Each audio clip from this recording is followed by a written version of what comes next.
មានលក់ទាអាំងទឹកខ្មុំបរទេសមួយម៉ោងមុន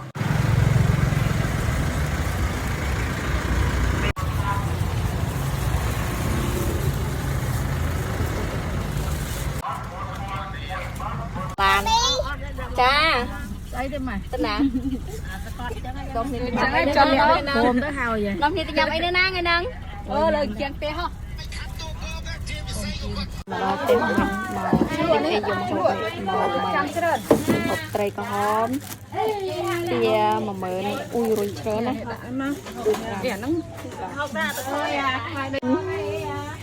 ចេញមកលើចេញមកសាតលេខពីងមកហូបបាយចេះមិញជុំគ្នា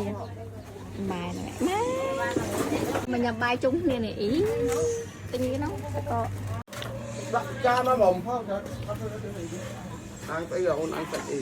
មន់ព្រម